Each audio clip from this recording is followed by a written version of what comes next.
வணக்கம் மாணவர்களே.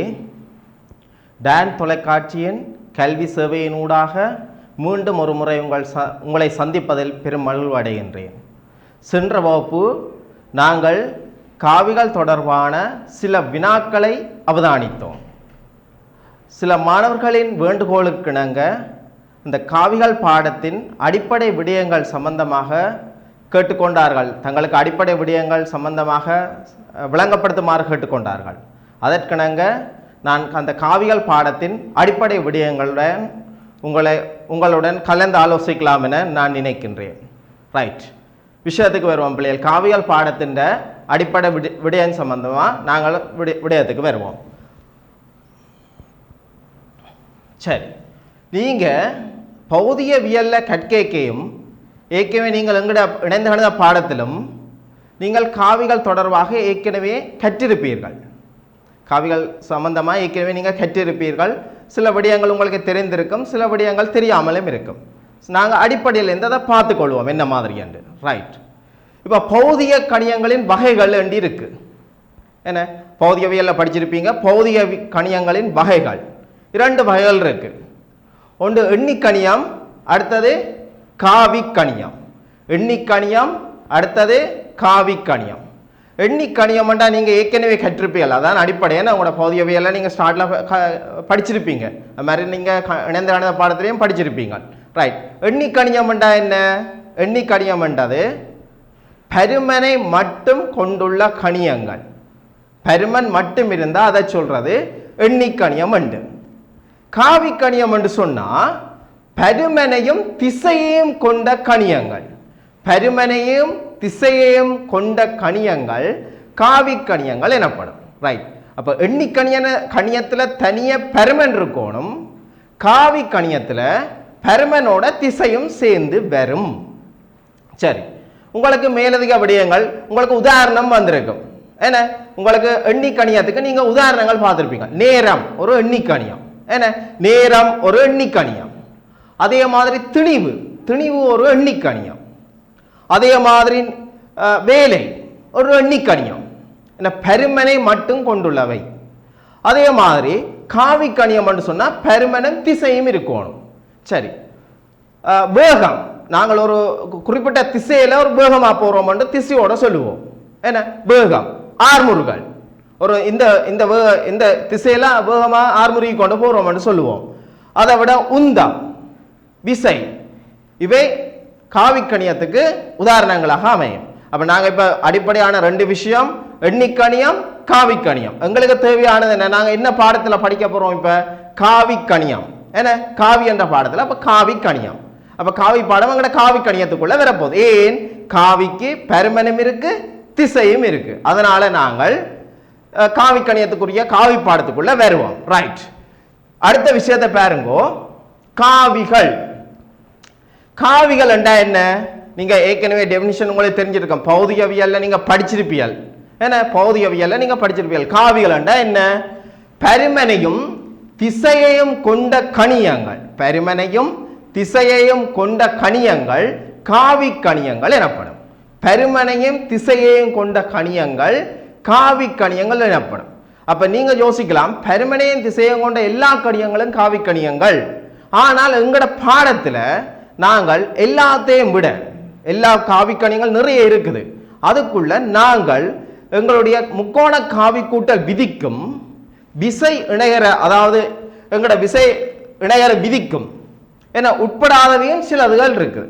காவிக்கணியத்துக்குள்ள முக்கோண காவி கூட்டல் விதிக்கும் விசை இணையர விதிக்கும் உட்படாதவையும் எங்களுக்கு இருக்குது.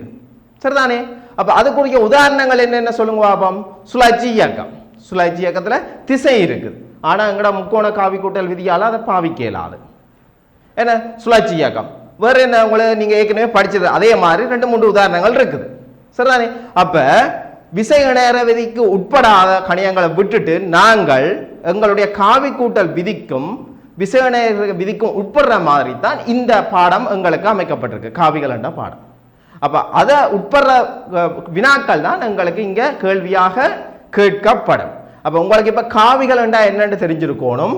பருமனையும் திசையையும் கொண்ட பௌதிக கணியங்கள் காவிக்கணியங்களுக்கு அடங்கும். ஆயினும் அக்காவிக்கணியங்கள் அனைத்தும் முக்கோண காவி கூட்டல் விதி மற்றும் விசை இணையற விதிக்கு உட்படுவதில்லை. மேற்படி விதிகளுக்கு உட்படும் கணியங்கள் மட்டுமே இவ்வேளைகள் நாங்கள் பார்ப்போம். சரிதானே? அப்போ நிறைய காவி கணியங்கள் இருக்கு. அதில் நாங்கள் இந்த பாடத்தில் பார்க்க போகிறது விசை இணையற விதிக்கும் முக்கோண காவி கூட்டல் விதிக்கும் உட்படுற மாதிரி இருக்கிறவை. ரைட், அடுத்த விஷயத்துக்கு வருவோம். காவி குறியீடு. சரி, காவிகளை நாங்கள் அடுத்தது குறியீடு வடிவத்தில் எங்கிட்ட கேட்பினோம். குறியீடு வடிவத்தில் வினாக்கள் அமையும். கேள்வியாக எங்களுக்கு வசனத்திலையும் பெறும், குறியீடு வடிவத்திலையும் பெறும்.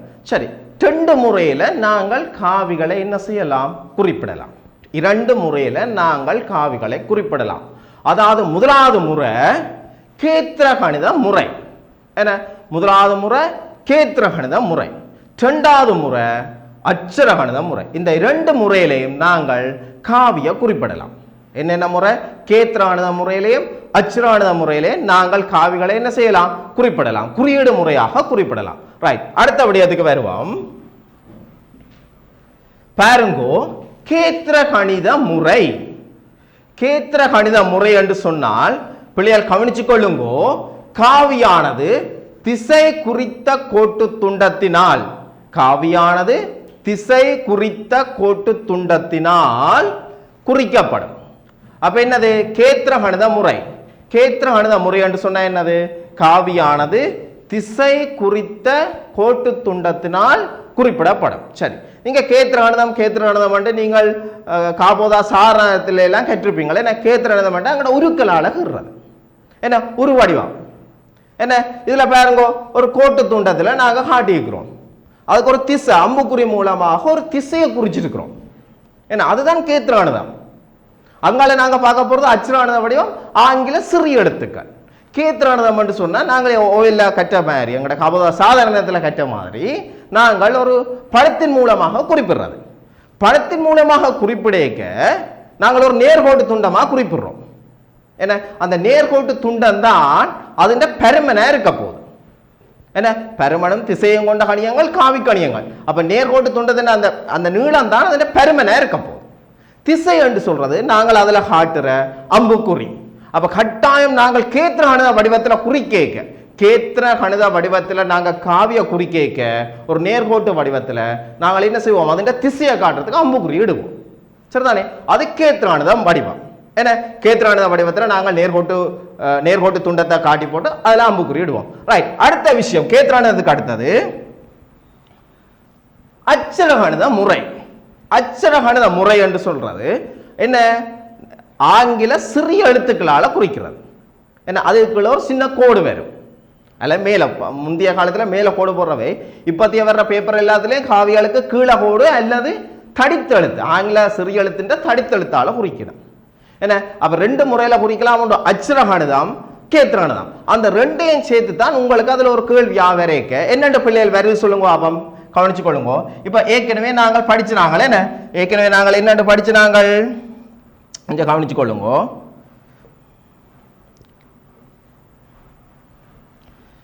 இது நாங்கள் கேத்திர கணிதத்துக்கு படிச்சுனாங்க. என்ன? இதுக்கு முதல் படிச்சுனாங்க ஒரு கோட்டு துண்டம் ஏ பி என்ற கோட்டு துண்டம். என்ன? அதுல நாங்கள் என்னத்தை குறிப்போம்? அம்புக்குறியால திசையை குறிப்போம். என்ன? திசையை குறிப்போம். இது கேத்திர கணித முறை. ரைட், இது கேத்திர கணித முறை. அச்சர கணித முறையால குறிப்பிட ஆங்கில சிறிய எழுத்துக்கள். அப்ப நாங்கள் இவரை என்னென்று போடுவோம்? இவர் ஒரு ஏ என்று போட்டு கீழே ஒரு கோடு போடுவோம், அல்லது தடித்த எழுத்துக்கள் என்று போடுவோம். அதனாலதான் ஒரே விடியம், அது கேத்திர கணிதம், இது அச்சர கணிதம். ரெண்டும் நாங்கள் என்ன எழுதுறோம்? சமன் என்று எழுதுறோம். அப்ப என்னென்று நாங்கள் எழுதுவோம்? அதனாலதான் பிள்ளைகள் கவனிச்சு கொள்ளுங்கோ, இந்த கேத்திர கணிதத்துல முறையில் எழுதுற ஏபி காவி சமன், இந்த அச்சர கணிதத்துல இந்த முறையில் எழுதுறோம். அதனாலதான் இது ரெண்டும் சமன் என்று போட்டு நாங்கள் கேள்விகள் எங்களுக்கு வருது. சரிதானே? அப்ப இது கேத்திர கணிதத்துல குறிப்பிடுறது, இது அச்சர கணித முறை. ரெண்டும் விஷயம் ஒன்றுதான். சரிதானே? அப்ப இப்ப நாங்க படிச்சிட்டோம் காவியல்ல கேத்திர கணித முறையில குறிப்பிடலாம், அச்சர கணித முறையில குறிப்பிடலாம். ரைட், அடுத்த விஷயத்துக்கு வருவோம். அடுத்த விஷயத்தை கவியுங்கோ, காவியின் மட்டு. காவியின் மட்டு என்று சொன்னால் என்ன? காவியின் மட்டு பெருமானம் என்று சொன்னால் அது என்ற பெருமை. வேறு ஒன்றும் இல்லை. காவியின் மட்டு பெருமானம் சொன்னால் அது பெருமன் என்ன ரைட். காவியின் பெருமனானது அதன் மட்டு என வரையறுக்கப்படும். அப்போ உங்களுக்கு தெரியும் மட்டு என்று சொன்னால் நீங்கள் ஏற்கனவே அடிப்படையில் நிறைய தரம் படிச்சிருப்பீங்க. ஏன்னா மட்டு என்று சொன்னால் என்னென்று படித்த நீங்கள் பிள்ளைகள் ரெண்டு என்ன போடுறது கோடு போடுறது. மட்டுன்னு சொன்னால் என்னது ரெண்டு கோடு போடுறது. அதுக்குள்ள வர்ற எல்லா பிரமாணமும் மட்டுக்குள்ள வர்ற எல்லா பிரமாணம் நேராகத்தான் வரும். மட்டுக்குள்ளேருந்து வரையக்க மட்டு நாங்கள் விட மரப்பிரமாணம் பெறாது. சரிதானே? அப்போ காவியின் பெருமனானது அது மட்டு என வரையறுக்கப்படும். அது இந்த குறியீடுகளாக என்னது ரெண்டு முறையில படிச்சினாங்க. ஒன்று அச்ராணித முறையில் படிச்சினாங்க, அடுத்தது கேத்ராணித முறையில் படிச்சினாங்க. அச்ராணித முறையில் என்னென்ன குறியீடா படிச்சினாங்க? அச்ராணித முறையில் நாங்கள் இப்படி படிச்சினாங்க என்ன ரைட் ரைட். இது நாங்கள் கேத்ராணித முறையில் படிச்சினாங்க. கேத்ராணித முறையில் இப்படி படிச்சாங்க. அப்ப கேத்ராணித முறையில் இது வரையக்க இது இந்த மட்டு பெருமானம் என்று சொன்னா இதுக்கு என்ன செய்வோம்? மட்டு போடுவோம். என்ன அதே மாதிரி அச்ராணித முறைண்டா என்ன இவர் இதுக்கு நாங்கள் என்ன செய்வோம்? மட்டு போடுவோம். ஏன்னா மட்டு பெருமானம் என்று சொன்னா அதுக்கு நாங்கள் மட்டு போட்டு விட்டா அது மட்டு பெருமானம். என்ன அப்ப இதுக்கு வர்ற விட எப்பயும் என்னவா இருக்கும்? நேராக தான் இருக்கும். ஏன் சொல்லுங்க பாப்போம்? காவியின் பெருமனானது அதன் மட்டு. அப்ப காவியின் பெருமன் என்று சொன்னா இது இந்த பெருமன் ஒரு இது இந்த பெருமன் கேட்க இது இந்த பெருமன் கேட்க இந்த கோட்டின் பெருமன் அப்போ நேராக இருக்குமா மறையா இருக்குமா? ஒரு நேர்கோட்டின் பெருமன் நேர்கோட்டுக்கு நீங்கள் நேர் 5 சொல்லுவீங்களா மறை 5 சொல்லுவீங்களா? பெருமன் அப்போ நேராக தானே இருக்கும். என்ன அப்போ கட்டாமல் அந்த பெருமன் நேராக தான் இருக்கணும். ஏன்னா ஒரு நீளம் அந்த பெருமன் அந்த நீளமாக இருக்க அது நேராக தான் இருக்கணும். அந்த நேருக்காக வேண்டித்தான் நாங்கள் என்ன செய்யறாங்க? மட்டு பெருமானம் விடுற நாங்கள். என்ன அப்போ உங்களுக்கு விட வரையக்க இப்போ சய 2 வரையக்க மட்டுக்குள்ள விட எப்பயும் என்ன வரும்? 2 வரும். நேராக தான் வரும். அப்போ காவியின் மட்டு பெருமானம் எப்பயும் நேராக இருக்கும். காவியின் மட்டு பெருமானம் எப்பயும் நேராக இருக்கும். ரைட். அடுத்த விஷயத்துக்கு வருவோம். சமனான காவிகள். அடுத்தபடியும் சமனான காவிகள். சமனான காவிகளை பயன்படுத்தி சென்ற வகுப்பில் நாங்கள் கணக்கு செய்தாங்களே என்ன சமனான காவிகளை பயன்படுத்துகிற மாதிரி போன வகுப்பில் நாங்கள் வினாக்கள் செய்தாங்க. அப்போ நாங்கள் சமனான காவிகள் என்ற அடிப்படை விஷயம் என்னென்னு தெரிஞ்சால் தான் நாங்கள் அதில் வினாக்களில் பயன்படுத்தலாம். நான் அந்த வினாக்கள் வரைக்கே அந்த சமனான காவிகள் என்று சொன்னால் எவ்வாறு காட்டுறேன்னா அண்டே வகுப்புலேயே உங்களுக்கு சொல்லி தந்துறாங்க. ஏன்னா போன வகுப்பில் 3 விடயம் என்னது? அதில் பெருமன் சமனாக இருக்கணும், அடுத்த சமாந்திரமாக இருக்கணும், அடுத்தது ஒரே போக்காக இருக்கணும். இந்த 3 விடயம் இருந்தால் தான் நாங்கள் என்ன செய்யலாம்? சமனான காவிகள் என்று கொடுக்கலாம். சரி, அதில் பாருங்கோ சமனான காவிகள் என்ன 2 காவிகள் சமனாக வேண்டுமாயின் பெருமன் மற்றும் திசைகள் ஒன்றாக அமைய வேண்டும். 2 காவிகள் சமனாக வேண்டுமாயின் பெருமன் மற்றும் திசைகள் ஒன்றாக அமைய வேண்டும். அப்ப ரெண்டும் ஒன்றா திசையும் பெருமனும் ஒரே மாதிரி அமைஞ்சாதான் 2 காவியம் என்னென்று சொல்லலாம்? சமனான காவிகள் என்று சொல்லலாம். சரி, இப்ப நாங்க கவனிச்சு கொள்ளுங்கோ. என்னென்று சொன்னா இங்க பார்த்து கொள்ளுங்கோ.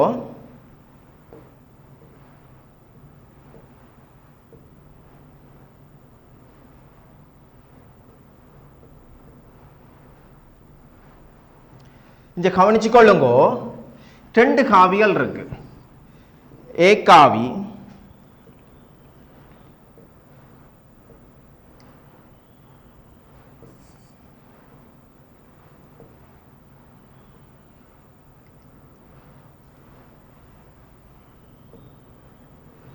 ரைட். 2 காவிகள் இருக்கு. ஏ காவி கமா பி காவி. 2 காவிகள் இருக்கிறது. என்ன 2 காவி ஏ காவி பி காவி என்று 2 காவிகள் இருக்கு. இந்த 2 காவியும் சமனாக வர வேணுமென்றா 2 சமனான காவிகள் என்று காட்ட வேணும் என்று சொன்னால் நாங்கள் என்ன மாதிரி காட்டலாம்? முதலாவது 2 காவியின் பெருமனின் சமனா இருக்கணும். முதலாவது நாங்கள் காட்ட வேண்டிய விடயம் 2 காவியின் பெருமனின் சமன்.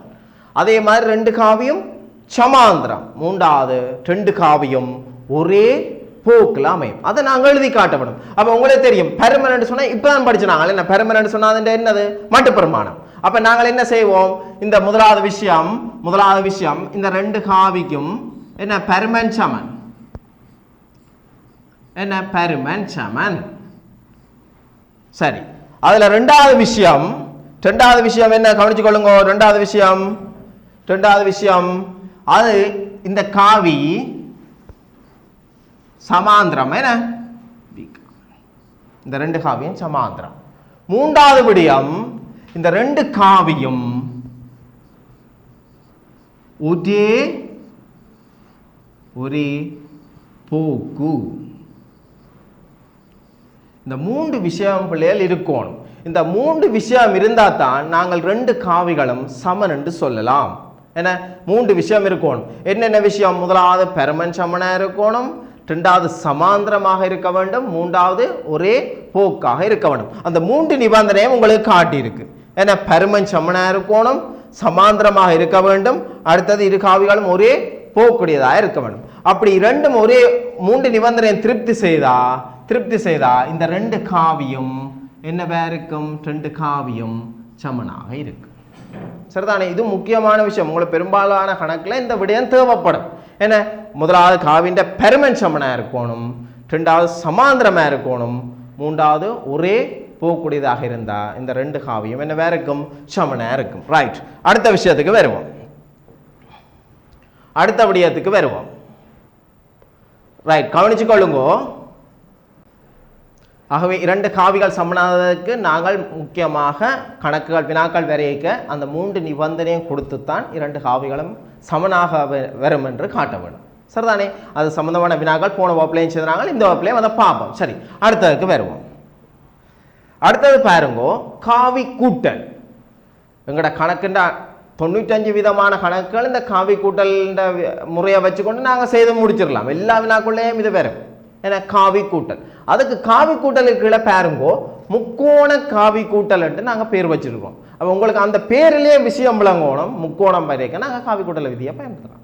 அப்போ அடிப்படையாக என்ன ஒரு முக்கோணத்தை நாங்கள் கண்டுபிடிச்சிட்டோம்னு சொன்னால் எங்களுக்கு அதில் தரவுகள் இருந்தோம்னு சொன்னால் அதுலேருந்து நாங்கள் காவி கூட்டல் விதியை என்ன செய்யலாம்? பயன்படுத்தலாம். அப்போ முக்கோண காவி கூட்டல் விதிக்கு எங்களுக்கு ஒரு முக்கோணம் தேவை. அதனால தான் பேர் நாங்கள் முக்கோண காவி கூட்டல் விதி என்றே வச்சிருக்கிறோம். என்ன ரைட், என்ன விஷயம் அது? இரு காவிகள் பெர்மனன்ட் திசையிலும் முறையே ஜாதாயினும் ஒரு முக்கோணி ஒன்றின் அயல் பக்கங்களாக இருக்குமெனின், என்ன இரண்டு காவிகள் பெர்மனிலும் திசையிலும் முறையே ஜாதாயினும் ஒரு முக்கோணியின் அயல் பக்கங்களாக இருக்குமெனின், அப்ப முக்கோணத்தின் மூன்றாவது பக்கம் அந்த ரெண்டு காவிகள் என்ற என்னத்தை தரும்? அந்த பெருமங்கள் கூட்டுத்தொகையை தரும். என்ன பெருமண்ட கூட்டுத்தொகையையும் அந்த தொடங்கின இடம் அதன் திசையையும் தரும். சரி, இங்க கவனிச்சு கொள்ளுங்க. இதுன்ற விளக்கம் நான் சொல்றேன்.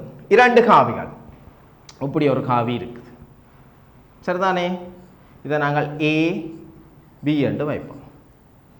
இப்படி ஒரு காவி இருக்கு, இதில் பி சி என்று வைப்போம். சரி, இரண்டு காவிகள் பெருமனிலும் திசையிலும் முறையே முக்கோணிகளின் அயற்பக்கங்களால் குறிக்கப்படுமாய். அப்ப இது ரெண்டு காவிகள் இப்ப தனித்தனியத்தான் இருக்குது. இதுல பாருங்க, இது ஒரு காவி ஏபி என்ற ஒரு காவி, பிசி என்ற ஒரு காவி, ரெண்டு காவிகளும் தனித்தனியே இருக்குது. அப்ப நாங்கள் இப்ப என்ன செய்ய போறோம்? இந்த ரெண்டு காவிகளையும் அயற்பக்கங்களாக கொண்டு ஒரு முக்கோணத்தை உருவாக்க போறோம். உங்களுக்கு முக்கோணம் தெரியும் தானே? என்ன ரைட், என்ன மாதிரி முக்கோணத்தை? இது ரெண்டையும் அயற்பக்கங்களாக ஒரு முக்கோணம். சரி, இங்க பாருங்க, அப்படியே என்ன இது? B C. ரைட், அடுத்தது என்ன இருக்கிறார்? ஏபி. என்ன இது? ஏ ஏ பி. பாருங்க, அயற்பக்கங்களாக. அப்ப இப்ப ரெண்டு பக்கங்களையும் வச்சாச்சு. அடுத்தது என்னது? மூன்றாவது பக்கம். மூன்றாவது பக்கம் யாரு? மூன்றாவது பக்கம் இவர். என்ன? A C. இதுதான் மூன்றாவது பக்கம். அப்ப ரெண்டு காவிகள் தந்தா அதை அயற்பக்கங்களாக கொண்டு ஒரு முக்கோணத்தை உருவாக்கினோம்னு சொன்னா அந்த ரெண்டு காவிகள் தான், அந்த ரெண்டு காவிகளோட பெருமனை கூட்டுறது மூன்றாவது பக்கத்துக்கு என்னவா இருக்கும்? சமனா இருக்கும். அதுதான் முக்கோண காவி கூட்டல் விதி. பாருங்கோ, அப்ப ஏசி சமன். அப்ப ஏ சி சமன் ஏசி சமன் ஏபி ஏபி சக பிசி. சரியா? ரெண்டு காவிகள் உங்களுக்கு தந்தால் அது ரெண்டே மயற்பக்கங்களாக கொண்டு ஒரு முக்கோணத்தை நீங்க உருவாக்கினீங்கன்னு சொன்னா அந்த மூன்றாவது பக்கம் தான் இந்த ரெண்டு காவின் பெருமனா இருக்கு. அப்ப திசை தேவை. திசை என்ன மாதிரி? நீங்க எந்த இடத்துல இருந்து தொடங்குறீங்களோ அந்த இடத்துல இருந்து எந்த இடத்துல முடிக்கிறீங்களோ அந்த இடம் மட்டும் கோட்டை இணைச்சு போட்டு அம்புக்குறி கட்டிங்கடா தான் திசை. ரைட். இப்போ நாங்க ஏல இருந்து தொடங்கினாங்க.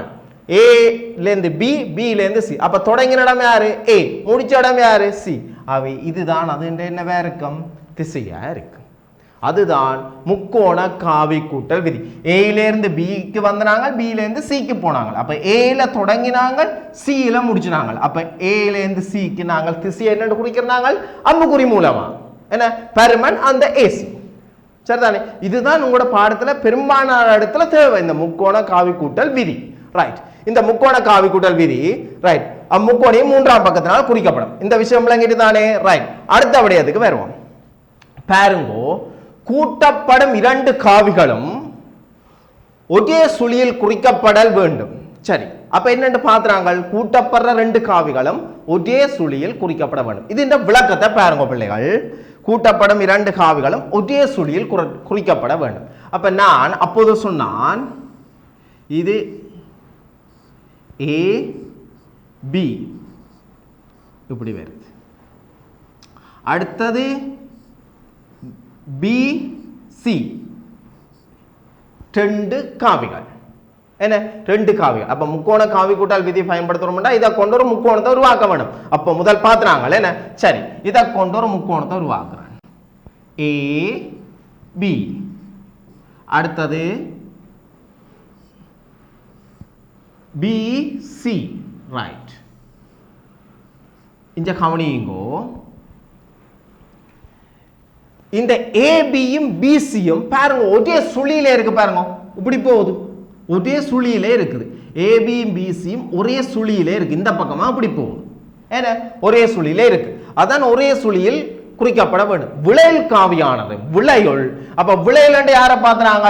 இந்த ஏசிய பாத்துறாங்க. விளையல் யாரை பாத்துறாங்க? ஏசிய பாத்துறாங்க. விளையல் ஏசிய பாத்துறாங்க. சரி, விளையல் நாங்க ஏசிய பாத்துறாங்க. விளையல் நாங்கள் ஏசியா பாத்துறாங்க. இந்த ஏசி ரைட், இந்த ஏசி இந்த விளையல் ஏசி பாருங்கோ, இது ரெண்டும் இப்படி போச்சுன்னு சொன்னா விளையல் அதன் எதிர்ச்சுழியில இருக்குது. இதுதான் முக்கியமான விஷயம். ஏன்னா நீங்க காவி கூட்டல் விதி பயன்படுத்த இதை கவனிச்சிங்கன்னு சொன்னா சரி, வேற ஒரு விஷயம் வந்து தேவையில்லை. அப்ப ரெண்டு காவிகளை கூட்டேக்க அந்த கூட்டுற ரெண்டு காவின்ற சுழியும் ஒரே சுழியா இருக்கும். சரிங்களா? பாருங்க ஒரே சுழி, ஒரே சுழி. என்ன? அது இந்த விளையுள் எதிர் சுழியிலே இருக்கு. பாருங்க எதிர் சுழியா இருக்கு. ஏன்னா ரெண்டு காவிகளும் கூட்டப்படுற ரெண்டு காவிகளும் ஒரே சுழி, விளையுள் எதிர் சுழியிலே இருக்குது. என்ன? அப்ப காவி கூட்டல் விதியை பயன்படுத்த இதை நீங்க கவனிச்சு கொண்டா சரி. அந்த விஷயம் தான் சொல்லி இருக்கு. இதுல கூட்டப்படும் இரு காவிகளும் ஒரே சுழியில் குறிக்கப்படல் வேண்டும். விளையுள் காவியானது எதிர் சுழியில் இருக்கும். திசை திசை ஆரம்ப புள்ளியில் இருந்தான திசையாக அமையும். ஏற்கனவே உங்களுக்கு சொல்லிட்டேன். இந்த திசை இதுல இருந்தானே ஆரம்பிச்சாங்க. என்ன? இதுல இருந்து ஆரம்பிச்சாங்க, இதுல முடிச்சாங்க. என்ன? அப்ப திசை ஆரம்ப புள்ளியில் இருந்தான திசையா இருக்கும். அடுத்தது நீளமானது அந்த ரெண்டு காவிகளின் கூட்டுத்தொகை, அதுதான் பெருமன். அப்ப இது பெருமன் என்ன? இந்த ரெண்டு காவிகளையும் கூட்டி வர்றது, இதுதான் அது பெருமனா இருக்கும். இதான் அந்த அடிப்படை விஷயங்கள். இந்த அடிப்படையான விஷயங்களை வச்சுக்கொண்டு தான் நாங்கள் சென்ற வகுப்பில் சில வினாக்களை செய்தாங்க. ஏன்னா சென்ற வகுப்பில் சில வினாக்கள் இந்த அடிப்படையான விஷயம், அந்த அடிப்படை நீங்க கேட்டுக்கொண்டதால அந்த அடிப்படையான விஷயத்தை இப்ப திருப்பி ஒருக்கா சொல்லி இருக்கிறேன். சரி, அப்ப அந்த மேலதிக வினாக்களை இப்ப நாங்கள் என்ன செய்வோம் பார்ப்போம். சரி, பார்த்துக்கொள்ளுங்கோ. அடுத்தது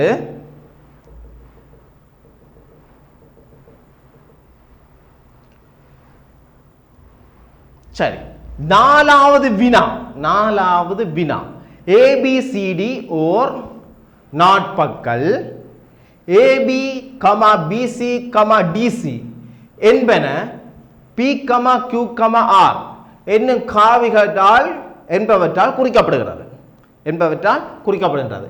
ஏசி ஏடி டிபி என்பவற்றை காண்க. சரி, முதலாவது தரவென்ன?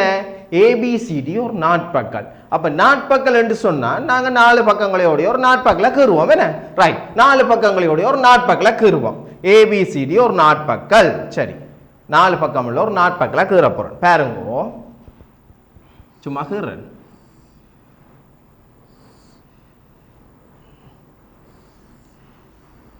சரி, ஏ பி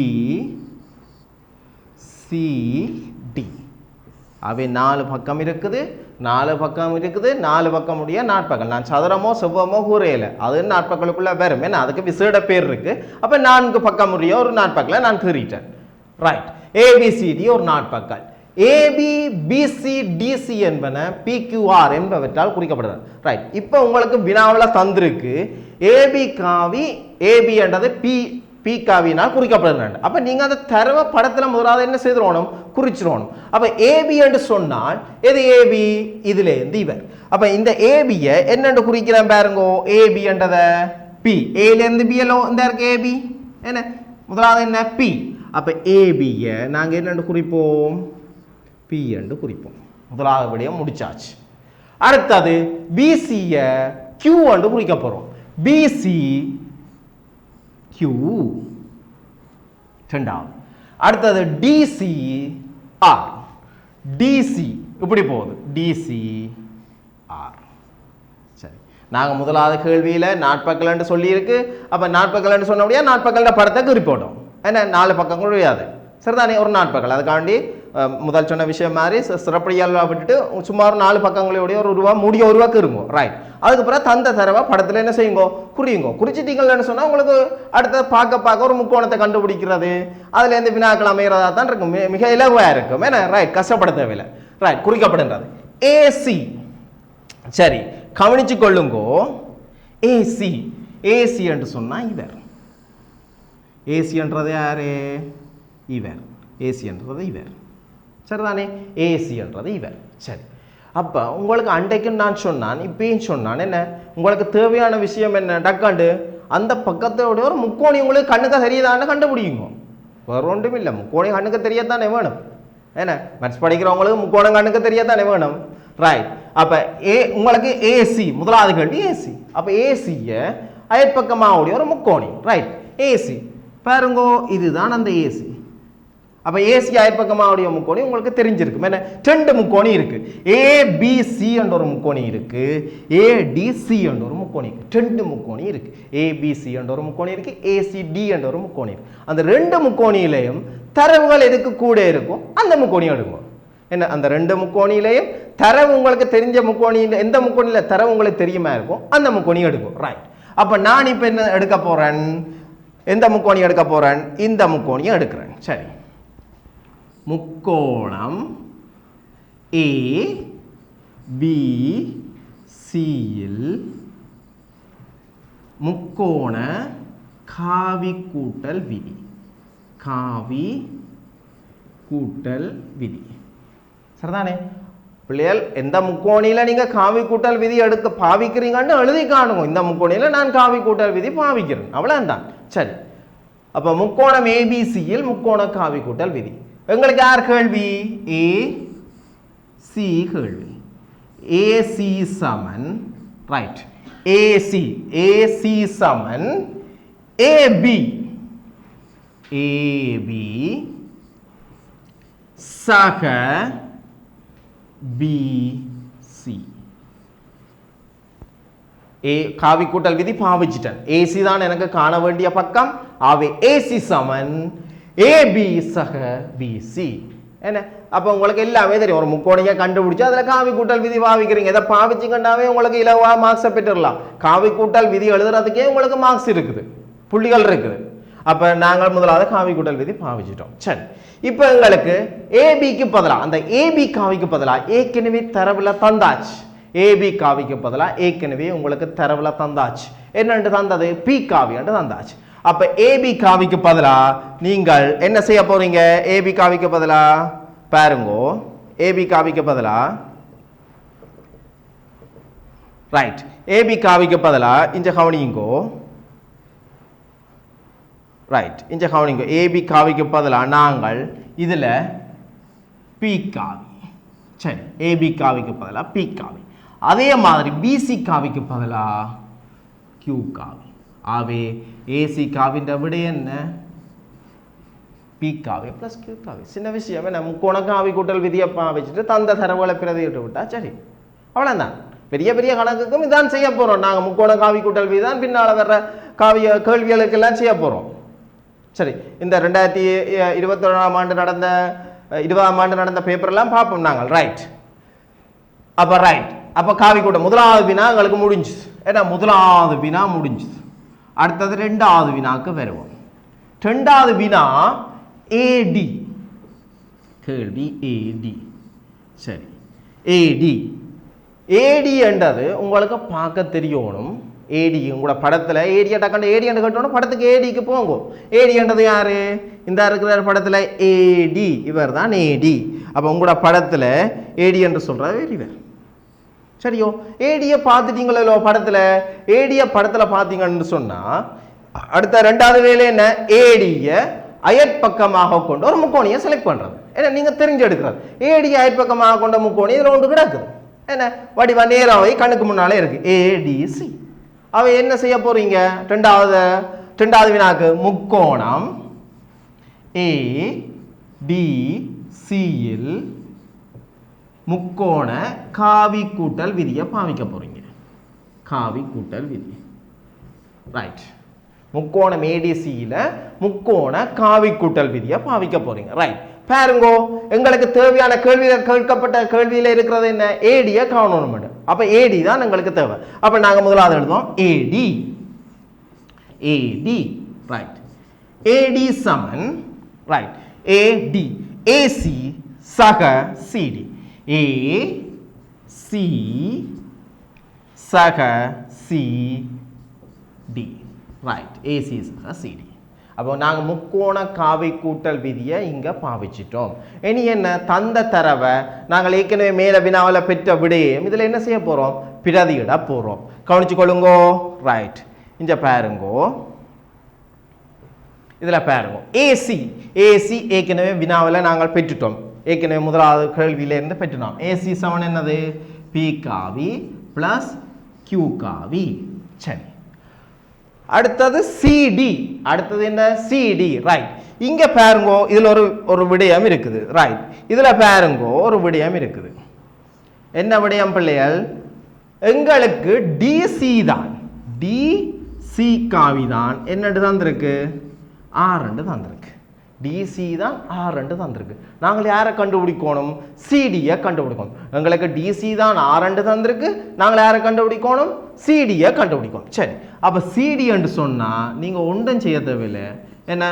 அது இந்த போக்கு மாறுதல்லோ. என்ன? இந்த பக்கம் இருக்க வேண்டியது இந்த பக்கம் கேட்கிறேன். அப்ப எங்களுக்கு இந்த பக்கம் தானே. நான் டிசி தான் R. அப்ப சிடி என்றேக்க இதுல என்ன வரும்? -R. சரியோ? அதை கவனிச்சு கொள்ளுங்க. இந்த விடயம் இருக்கா? என்ன? ரைட். டிசி என்றேக்க இந்த திசையில R. என்ன? எங்கட அந்த போக்குலயே டிசி R வரும். சிடி என்றேக்க அது இந்த எதிர்போக்கு. ஆகவே மைனஸ். சரிதானே? அப்ப நாங்கள் இதுல என்ன? சிடிக்கு பதிலாக இதுல என்ன போடுவோம்? மைனஸ். ஆகவே விடை என்ன? ஆ காவி. ஆகவே விடை என்ன? பி காவி சக கியூ காவி சய ஆர் காவி. சரி, இரண்டாவது வினாக்குரிய விடை நாங்கள் கண்டுட்டோம். அடுத்தது மூன்றாவது வினாக்கு வருவோம். சரி, மூன்றாவது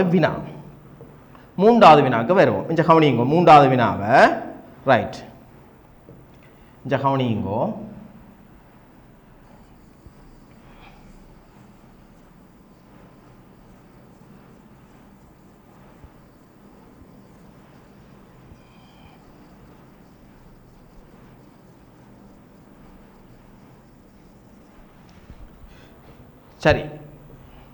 சரி, மூன்றாவது வினாவை கவனிப்போம். மூன்றாவது வினாவில் எங்களுக்கு கேட்கப்பட்டிருக்கிறது டிபி. மூன்றாவது வினாவில் எங்களுக்கு கேட்டிருக்கப்பட்டது டிபி. அப்போ டிபி கேட்கப்பட்டா டிபி எங்கே இருக்குன்னு முதல்ல பார்ப்போம். டிபி. ரைட். டிபி எங்கே இருக்கு? டிபி. சரி, டிபி எங்கே இருக்கு பாருங்கோ. டிபி இப்படி இருக்கு. இதான் அந்த டிபி. இதான் டிபி. என்ன? படத்தில் நாங்கள் டிபியை இப்போ நாங்கள் என்ன செய்துட்டோம்? கண்டுபிடிச்சி கீறிட்டோம். டிபி எங்கே இருக்கு? இவர். அப்போ எங்களோட வேலை என்ன? எங்களோட அடுத்த வேலை என்ன? டிபியை அயற்பக்கமாவுடைய ஒரு முக்கோணத்தை கண்டுபிடிக்கிறது. என்ன? அந்த முக்கோணத்தில் காவி கூட்டல் விதியை பாவிக்கிறது. சரி, டிபியை அயற்பக்கமாவுடைய முக்கோணி எங்களுக்கு விரும்பினா ஏடிபியும் எடுக்கலாம் அல்ல டிசிபியும் எடுக்கலாம். இது உங்களோட விருப்பம். ரெண்டு முக்கோணி இருக்கு, உங்களோட விருப்பம். நீங்க தான் எடுத்து நீங்க தான் கணக்கு செய்ய போறீங்க. உங்களுக்கு விரும்பினதை நீங்க எடுத்து செய்ய வேண்டியதுதான். சரி ரைட். அப்ப டிபி அத டிபி அயற்பக்கமாக கொண்ட முக்கோணியை செலக்ட் பண்ணிக்கண்டா சரி, நீங்க விரும்பினதை எடுத்து செய்ய வேண்டியதுதான். ரைட். டிபி அயற்பக்கமாவுடைய முக்கோணி நான் எடுக்கிறேன். முக்கோணம் டிசிபி, முக்கோணம் டிசிபியில் முக்கோண காவி கூட்டல் விதி. ஒவ்வொரு வினாக்களும் நான் அந்த முக்கோணம் என்ன முக்கோணம் எடுக்கிறேன், காவி கூட்டல் விதி பாவிக்கிறேன் எழுதுறேன். நீங்களும் பரீட்சைக்கு கட்டாயம் அதை எழுதணும். இந்த முக்கோணம் எடுக்கிறேன், அதில் காவி கூட்டல் விதி பாவிக்கிறேன் எழுதணும். அதுக்காக தான் நானும் இங்கே எழுதி காட்டுறேன் பிள்ளைகள். நீங்களும் அதே மாதிரி பார்த்து எழுதணும். ரைட்.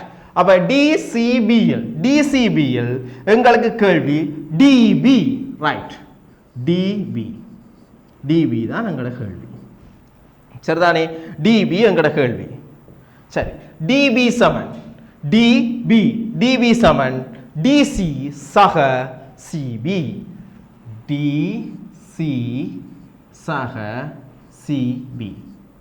நாங்கள் அப்போத முக்கோண காவி கூட்டல் விதி படிக்க என்ன படிச்சுனாங்கள், அது சுழி படிச்சுனாங்க. என்ன திசை முக்கோணின் மற்ற ரெண்டு பக்கங்களும் அயற்பக்கங்கள் ரெண்டும் ஒரே சுழியில இருக்கணும். ரெண்டாவது மூன்றாவது பக்கம் எதிர் சுழியில வர மாட்டேன். பாருங்க, டிசி எங்கட இந்த சுழியில வந்தேன்னு சொன்னா சிபியும் அதே சுழியில தான் இருக்கணும். என்ன நாங்கள் அதுல எதிர் சுழியில இருந்தா அதுக்கு மாற்றணும்னு சொன்னா மைனஸை போடணும். என்ன அந்த சுழி மாத்தங்க மைனஸ் வரும். அதனால இது மற்றது அதன் எதிர் திசையில இருக்கும். பாருங்க, இப்படி வர்றது அதன் பிள்ளைகள் மற்ற பக்கம். அவ்வளவுதான் விஷயம். ரைட். அப்ப என்னது டிசிக்கு பதிலாக ஏற்கனவே என்ன கண்டுபிடிச்சிட்டோம், இது தந்தது ஆர். என்ன அடுத்தது சிபி. அவர் பிசி தான் உங்களுக்கு Q வந்து தந்திருக்கிறார். பிசி தான் உங்களுக்கு என்ன தந்திருக்கிறார், Q வந்து தந்திருக்கிறார். அப்ப சிபி என்றது அது எதிர் என்று சொன்னா என்ன போடணும், மைனஸ் Q. சரி, மைனஸ் Q. ஆவி டிபி காவி சமன் ஆர் காவி மைனஸ் Q காவி. என்ன பிள்ளைகள், அப்ப நாங்கள் என்ன ஒரு விஷயம் இதுல நாங்க முக்கோண காவி கூட்டல் விதி தான் பயன்படுத்துறோம். என்ன முக்கோண காவி கூட்டல் விதியில அந்த சுழியை நாங்க வடிவா திசையா வச்சுக்கொண்டு நாங்கள் இந்த விடயத்தை பார்த்துருக்கோம். அப்ப எங்களுக்கு இப்ப என்ன 4வது வினா என்ன செய்துட்டோம், முடிச்சிட்டோம். சரிதானே? ரைட். அடுத்தது நாங்கள் 5வது வினாவுக்கு வருவோம். சரி, 5வது வினாவை பாருங்கோ. என்ன கேள்வி, ஏபிசிடி ஓர் ஐங்கோணி என்று தந்திருக்கிறேன். அப்ப ஐங்கோணி என்று தந்திருக்கிறேன். அப்ப ஐங்கோணி என்று சொன்னா நீங்கள் சின்ன வப்பிலே உங்களுக்கு ஐங்கோணி அறுகோணி எல்லாம் படிச்சிருப்பீங்களே. ஐங்கோணி என்ன மாதிரி கீறது, அறுகோணி என்ன மாதிரி கீறது, வட்டத்துக்குள்ள வச்சு வட்டம் வரைஞ்சு ஐங்கோணி அறுகோணி எல்லாம் வச்சு கீறி உங்களோட 10ஆம் ஆண்டு 11ஆம் ஆண்டுல படிச்சிருப்பீங்க. என்ன ஆனா இங்க நாங்கள் என்ன பெருமட்ட ஐங்கோணி போய் இந்த வட்டத்தை வச்சு வட்டாரியை வச்சு கீறி கொண்டிருக்கிறேன். ஒரு ஐங்கோணின்ற படத்தை போடுறது. சரி, என்ன ரைட். ஐங்கோணின்ற படம் ஒன்றா போடுவோம். ஐங்கோணி என்றுட்டு ஐங்கோணின்ற படத்தை போடுவோம். சரி, ஐங்கோணின்ற படத்தை போடுவோம். முதலாவது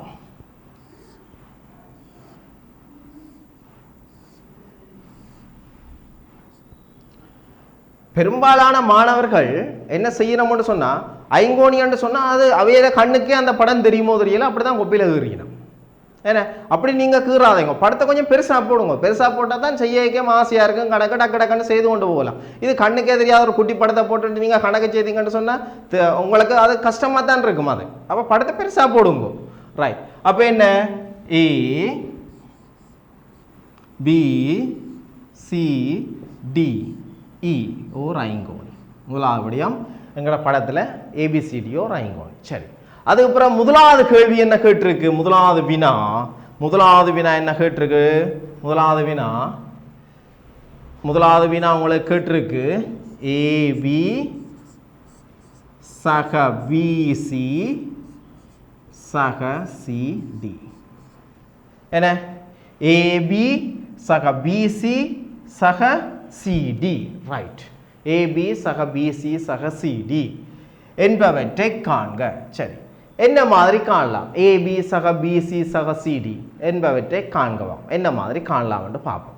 சரி, அன்றைக்கே நான் உங்களுக்கு சொன்னான், இப்படி 3ஆம் வரைக்க நாங்கள் என்ன செய்யணும், ஒரு முக்கோணமா உடைக்கணும். அப்ப 2 அடுத்து செய்யறதான் எங்களுக்கு சுலபம். ஏன்னா இப்படியே பாவிக்க ஒரே விட வரப்போகுது. ஆனால் நாங்கள் என்ன செய்யணும், முக்கோணத்தை எடுத்து அதுக்கு முக்கோண காவி கூட்டல் விதியை பாவிச்சு அதில் எந்த விடையை பெறலாம். சரிதானே? ரைட். அப்போ முதலாவது இந்த ஏபியும் பிசியும், ஏபி என்றது இவர், இங்கே கவனிச்சு கொள்ளுங்க, ஏபி என்றது இவர், பிசி என்றது இவர். சரிதானே? ஏபி என்றது அந்த இந்த முக்கோணி இந்த ஐங்கோணின் இந்த பக்கம், பிசி என்றது இந்த பக்கம். அந்த ரெண்டு பக்கத்தையும் அயற்பக்கமாவுடைய ஒரு முக்கோணி ஒன்று முதலாவது எடுப்போம்.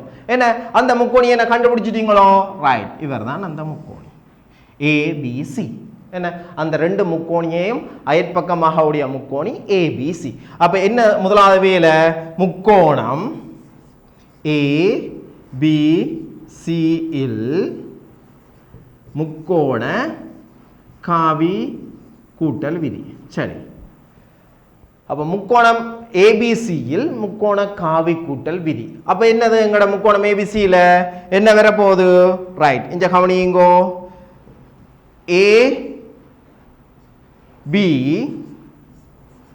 சக பிசி சமன், பாருங்க பாருங்க படத்தை பாருங்க, உடனே உங்களுக்கு தெரியும் என்ன, ஏபி சக பிசி டக்காண்டு போடலாம், என்னென்று போடலாம், ஏசி என்று போடலாம். என்ன டக்காண்டு போடலாம், என்னென்று போடலாம், ஏசி என்று போடலாம். பாருங்க எங்கட இதன்படி ரெண்டும் ஒரே சுழியிலே இருக்குது, எதிர் சுழியிலே இருக்குது. என்ன விஷயம் முடிஞ்சது. அப்ப ஏபி சக பிசிக்கு பதிலாக டக்காண்டு யார் என்று போடலாம், ஏ சி என்று போடலாம். அப்ப ஏசி. அப்ப இதுக்கும் இதுக்கும் பதிலாக இப்ப இவர் ரெண்டு பேருக்கும் பதிலாக நாங்கள் யாரை போட்டுட்டோம், ஏ சி என்று போட்டுட்டோம், ஏசி என்று போட்டுட்டோம். அப்ப அது அடுத்தது என்ன, ஏசியோட யாரை கூட்டி விட்டா சரி, சிடியை கூட்டி விட்டா சரி, ஏசியோட சிடி. அப்ப ஏசியையும் சிடியையும் அயற்பக்கமாக உடைய ஒரு முக்கோணியை கண்டுபிடிப்போம். அப்ப ஏசியையும் சிடியையும் அயற்பக்கமாக உடைய முக்கோணி என்று சொன்னா இங்க பாருங்கோ, ஏசியையும் சிடியையும் அயற்பக்கமாக உடைய முக்கோணி பாருங்கோ, இந்த இருக்கிறார் ஏசிடி. என்ன ஏசியையும் சிடியையும் அயற்பக்கமாக உடைய முக்கோணி ஏசிடி. ரைட். அப்ப அடுத்தது என்ன செய்வோம், முக்கோணம் ஏசிடியில் முக்கோண காவி கூட்டல் விதி. சரிதானே? முக்கோணம் ஏசிடியில் முக்கோண காவி கூட்டல் விதி. கவனிச்சு கொள்ளுங்கோ, ஏசி இவர், ஏசி இவர், அதே மாதிரி சிடி இவர்.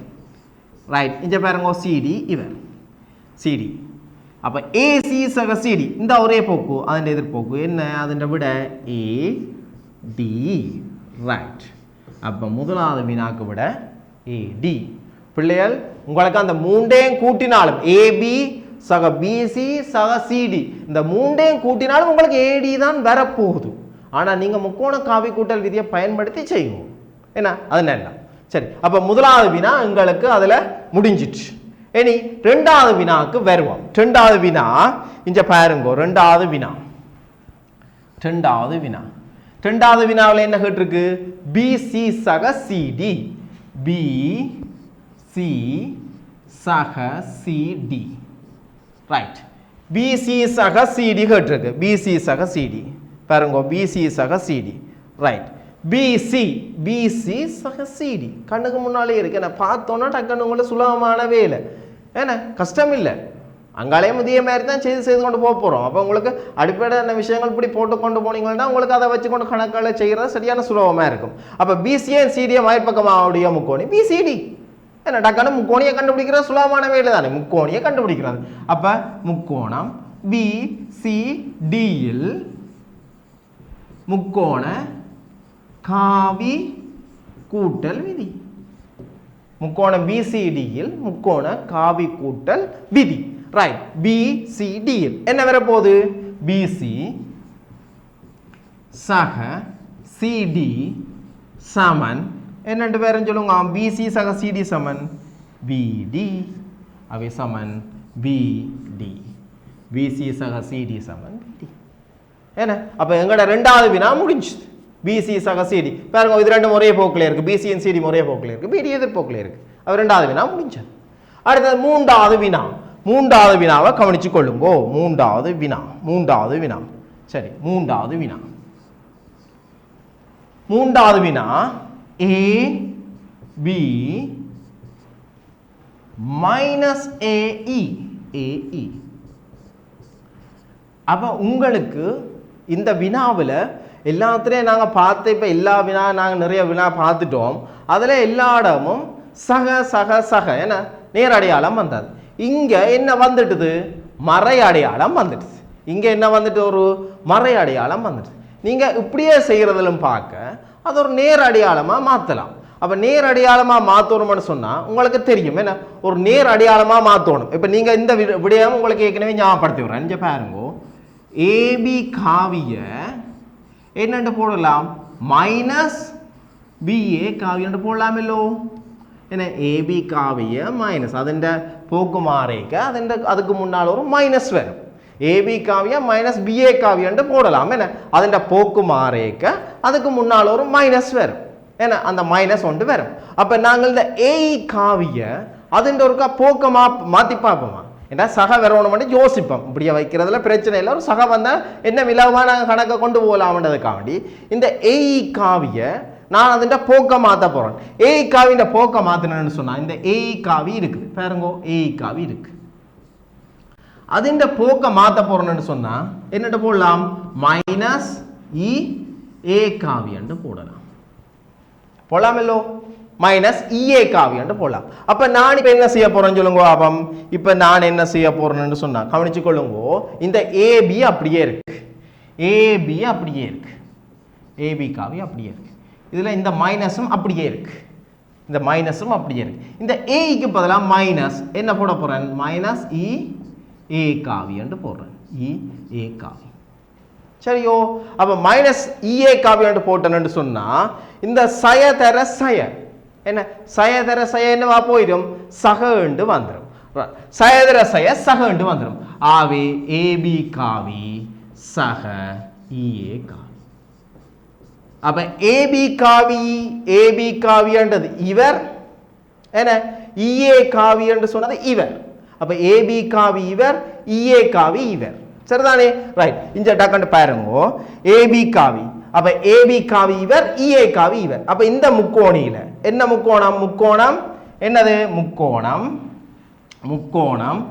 ஏபிஇல், ஏபிஇல் முக்கோண காவி கூட்டல் விதியை பாவிச்சிங்கன்னு சொன்னா ஏபி சக இஏ. அப்ப நான் முதலாவது என்ன எழுதுறேன்? இஏ என்று எழுதுறேன். என்ன? இஏ சக ஏபி, ஏபி. ரைட். அப்ப இஏ சக ஏபிக்கு பதிலாக என்னென்று போடலாம்? பிஇ என்று போடலாம். இஏ சக ஏபிக்கு பதிலாக என்னென்று போடலாம்? பி என்று போடலாம். ரைட். மாணவர்களே, இன்று நாங்கள் அந்த காவிகள் சம்பந்தமாக அடிப்படை விஷயங்களில் நாங்கள் பார்த்துனாங்க. அதை விட நீங்கள் இப்போ அடிப்படை விஷயத்தை பார்த்துட்டு சென்ற வகுப்பில் செய்த கணக்கையும் பார்த்துருக்கலாம். இந்த வகுப்பில் செய்த கணக்கையும் நீங்கள் ஒருக்கா பாருங்க. ஏன்னா அடுத்த வகுப்பிலும் நாங்கள் மேலதிகமான கணக்குகளை நாங்கள் செய்வோம். நன்றி மாணவர்களே. மீண்டும் அடுத்த வகுப்பு நாங்கள் சந்திப்போம். நன்றி.